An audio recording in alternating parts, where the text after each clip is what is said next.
Здравейте, аз пак съм тук и сега ще ви покажа едно много странно откритие.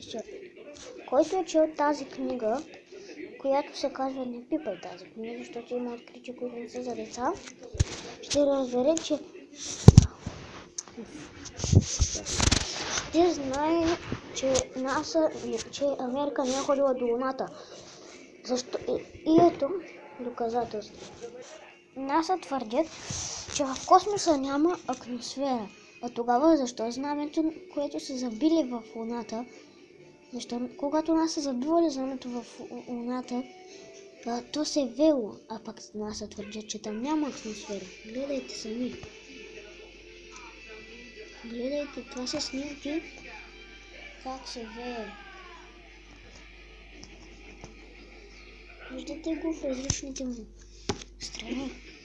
И затова направих това само за да покажа откритието си. Но който е чел тази книга, разбира се, ще го знае. Аз просто е така за тия, които не го знаят. И добре, че американци не ме гледат. И това беше от мен. До скоро.